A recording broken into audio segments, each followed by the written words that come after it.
જય હિન્દ વિદ્યાર્થી મિત્રો, હાર્શ એજ્યુકેશન ક્લાસમાં આપ સર્વે વિદ્યાર્થીઓનું સ્વાગત કરું છું। વિદ્યાર્થી મિત્રો, આજે આપણે પ્રકરણ 7 ધોરણ 6 અને સ્વાધ્યાય 7.1 માં પ્રશ્ન નંબર 3, 4 અને 5 વિશે અભ્યાસ કરવાનો છે।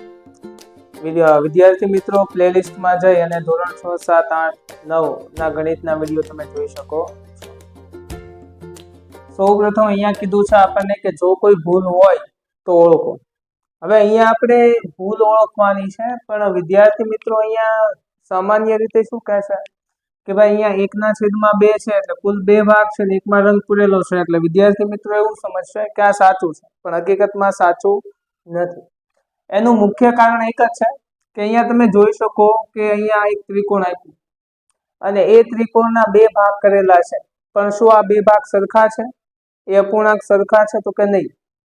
આ અપૂર્ણાંક ત્યારે જ વાપરી શકાય જ્યારે બંને ભાગ છે એ સરખા હોય। આ આકૃતિમાં તમે જોઈ શકો છો કે 2 ભાગ મોટા અને 2 ભાગ નાના, તો આ અપૂર્ણાંક છે, આના માટે લાગુ પડશે નહીં। અને એવી જ રીતે અહીંયા પણ તમે વર્તુળમાં જોઈ શકો છો કે આખા વર્તુળ છે એના કુલ 4 ભાગમાંથી 3 ભાગમાં રંગ પૂરેલા છે, તો અહીંયા જે ભાગ કરેલા છે એ ભાગ સરખા નથી। ભાગ કેવા છે? તો કે અલગ અલગ કરેલા છે, માટે અહીંયા ભૂલ એક જ છે કે આકૃતિના સરખા ભાગ કરેલા નથી। ત્યારબાદ અહીંયા આપણને પ્રશ્ન નંબર 4 માં કીધું છે કે 8 કલાક એ દિવસનો કેટલામો ભાગ છે? તો સૌથી પહેલા આપણને એ ખ્યાલ હોવો જોઈએ કે એક દિવસમાં 24 કલાક આવે છે।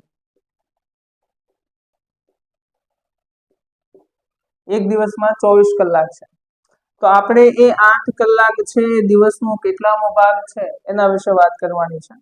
અને અપૂર્ણાંકમાં દર્શાવવું હોય એટલે એને અંશ અને છેદના સ્વરૂપમાં દર્શાવવું પડે।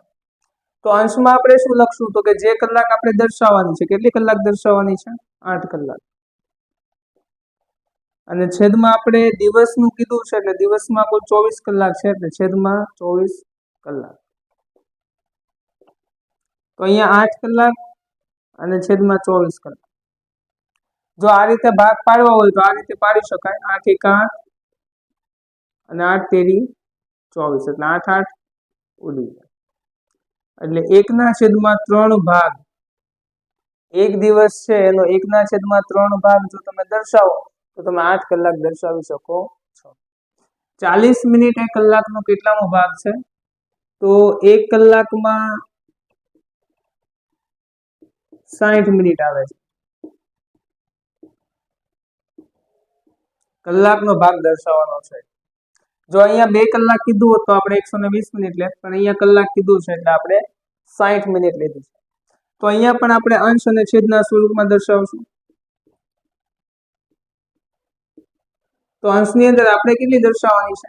40 મિનિટ। અને 1 કલાકમાં કુલ કેટલી મિનિટ છે? તો કે 60 મિનિટ,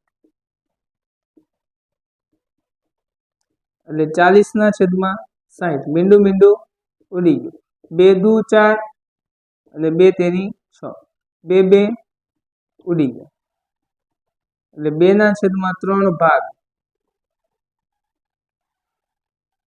તો આપણને એવો પ્રશ્ન પૂછેલો છે કે 40 મિનિટે કલાકનો કેટલામો ભાગ છે? તો કેટલામો ભાગ છે એની જગ્યાએ તમારે લખવાનું છે 2/3 ભાગ। આ તમારો આવી ગયો જવાબ। તો વિદ્યાર્થી મિત્રો, મેં તમને પહેલા વાત કરી એમ કે 6, 7, 8 અને 9 નું ગણિત તમારે ભણવું હોય તો પ્લેલિસ્ટમાં ધોરણ વાઇઝ વિડીયો મૂકેલા છે અને તમે ત્યાં જઈ અને જોઈ શકો છો। આ વિડીયોમાં તમને કંઈ સમજાણું ન હોય તો તમે કમેન્ટમાં મને જણાવજો, સાથે લાઇક, શેર, સબસ્ક્રાઇબ અને બેલ આઇકન છે દબાવવાનું ભૂલશો નહીં, જેથી કરીને મારા નવા વિડીયો તમારા સુધી પહોંચે।